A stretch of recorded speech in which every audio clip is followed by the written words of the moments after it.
আসসালামু আলাইকুম ভাই। ভাই আমি অনেক কষ্ট নিয়ে এই জায়গায় দাঁড়াইছি। আমার জীবনে আমি কোনো জায়গায় দাঁড়াই না ভাই। আমার বাড়ি হবিগঞ্জ, আমি আপনি চিনবেন, আমার বাড়ি হবিগঞ্জ দুলিয়া খাল, আপনার বাড়ি সোনারঘাট। আলামিন ভাই কইছে, আলামিন ভাইয়ের সাথে আপনার যোগাযোগ হয়েছে। এখন ভাই আমরা হবিগঞ্জের মাধ্যমে, আপনি যদি হবিগঞ্জের ছেলে হইতেন, আমি হবিগঞ্জের ছেলে। ভাই আলামিন ভাই এখানে আসলে এইরকম প্রত্যেকটা জেলা, প্রত্যেকটা থানার লোক এখানে যে বিপদ আছে ভাই, একমাত্র জেলা বিপদ ভাই ভাই আমি আপনাদের দূরে দূরে চাই ভাই, আপনার রুচিলার জন্য ভাই আমরা একটু উদ্ধার হইতে পারি ভাই। এই জিনিসটা আমরা সারা জীবন মনে থাকবো ভাই। ভাই আপনাদের করে চাই ভাই, আমরা কত ভিডিও কত ভালো দিচ্ছি ভাই। ভাই জানেন ভাই আমরা অনেক কষ্টে আছি, আমরা মা বাপের মিলে কত খরচা আছে এগুলো বোঝাতে না পারি ভাই। আপনার অভিমান মানুষ হিসাবে সবার পক্ষে কি ভাই আমরা যদি পাঁচগুলো তৈরি করে ভাই, আমরা একটু উদ্ধার করে আপনার দ্বারা যদি আমরা উদ্ধার হইতে পারি ভাই, আপনার আজীবন আপনার কথা মনে থাকবো ভাই। ভাই একটু দয়া করেন আপনার প্রতি, আর কিছু হয় না ভাই। আপনার হবিগঞ্জের মানুষ ভাই, একটু যদি উদ্ধার করেন আজীবন আপনার মনে থাকবো ভাই। ভাই আপনার ফেসবুক আমরা ঢুকছিলাম, দেখছি ভাই আপনার কিরকম আজ করছেন না করছেন ভাই, আপনার একটু দয়া করেন ভাই। ভাই আপনার দাদা যদি ভাই একটু এতটি মানুষের উদ্ধার হয় ভাই, আজীবন মনে থাকবো ভাই। অফিসে কোন দিন লেগে যাই না ভাই, আমার মা বাপে কত ঠান্ডা ঠান্ডা ভাই, এখানে যাইতে পারি না ভাই। 2 লাখ 3 লাখ টাকা খরচা হবে, কিন্তু যাওয়া আমরা অসম্ভব। যদি আপনারা উদ্ধার না করেন এটা ভাই আমরা যাইতে পারতাম না। দেখো ভাই, ভাই একটু দয়া করেন, দেখেন ভাই যদি মানুষ কিরকম মানুষ বিপদে না থাকলে মানুষ কান্দে না ভাই। বিদেশ মানুষের মেয়ে আর মানুষ বিদেশ আয় একটু সুখে রাখবার লাগি, দেশে একটু সুখে রাখবার লাগি।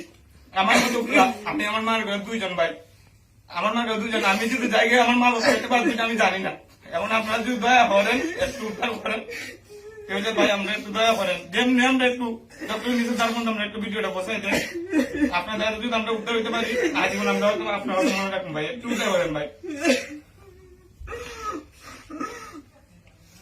আসসালামু আলাইকুম ভাই।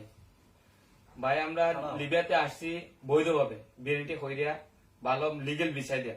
এই দেশে আসার পর আমরা কোনো মনে হয় কোম্পানিও নাই, কোনো বিষয় দিচ্ছে না লাগাইয়া। আমরা পাসপোর্ট আছে, আমরা সাথে পাসপোর্ট আছে, আপনারা যদি চান দেখতে পাবেন, সমস্যা নাই। কোনো বিষয় দিচ্ছে না, পাসপোর্ট আকামা টাকামা কিছু লাগাই দিচ্ছে না। আমরা কিন্তু ম্যান পাওয়ার করে আসি, বাংলাদেশ সরকারের ম্যান পাওয়ার করে, অরিজিনাল ম্যান পাওয়ার করে কিন্তু আমরা আসি। এখন ভাই আমরা লিবিয়াতে আছি, লিবিয়া মিশ্রতাতে আছি, মিশ্রতাতে একটা ক্যাম্পের মধ্যে আছি, এম্বাসি আমরা একটা ক্যাম্পের মধ্যে রাখছি। এটা কোন জায়গা আমরা কিন্তু জানি না। আপনি যদি জানেন আমরা যোগাযোগ করি, আমরা এই জায়গায় তথ্য বার করে দিয়ে দিব। আমরা এই জায়গায় কোন জায়গায় আছে আমরা জানি না, আমরা বাইরে বার হইতে পারি না। আমরা এই জায়গায় বন্দি কারাগারের মতো আছি, জেলের মতো ভাই। বাংলাদেশ যেভাবে মানুষের জেলের মধ্যে বন্দি কারাগার থাকে, এইভাবে জেলের মধ্যে আছি ভাই। এখন ভাই আপনার দ্বারাতে ভাই আমরা মনে হয় সরকারের কাছে আবেদন চাই, আমরা যাতে দেশের সব লোক দিতে পারি ভাই। হাত দুইরা ভাই দয়া করে আমরা দেন ভাই। ভাই আপনি হলো হবিগঞ্জের মানুষ, আমরা হবিগঞ্জের মানুষ ভাই। ভাই আমার বাড়ি আপনার তাকে হইলাম ওই ভাই। ভাই আপনারা একটু দয়া করেন, আপনার দ্বারা যদি ভাই আমরা উদ্ধার হতে আপনি যেমনি পারেন ভাই, আমরা সরকারের কাছে যেমনি পারেন ভাই আমরা একটু ভিডিওটা পৌঁছাই দেন। আপনার দ্বারা যদি ভাই আমরা উদ্ধার হতে পারি ভাই, আপনারা একটু দয়া করেন ভাই। আপনি ভাই আমরা কতখানে আবেদন করছি ভাই, কেউ কোনো মনে করেন ভাই কেউ আমরা কথা সারা দেয় না ভাই। আমরা কতখানে আবেদন করছি, এম্বাসির মাধ্যমে যোগাযোগ করছি, এরা কিন্তু আবেদন করে না ভাই। এরা খালি চেষ্টা করতেছি ভাই। আমরা 5 মাস কাজ করছি, কোনো বেতন দেয় না ভাই। আমরা যেমনি আমরা দেশে একটু নেওয়ার ব্যবস্থা পান ভাই। ভাই কেউ 6 মাস, কেউ 7 মাস, কেউ 10 মাস আছে, কেউ 11 মাস ভাই। দয়া করে ভাই ডক্টর ভিডিওটা পৌঁছাই দেন, যাতে আমরা যেমনি আমরা দেশে নেওয়ার ব্যবস্থা করব ভাই। ভাই যেমনি ভাই আমরা একটু দয়া করেন।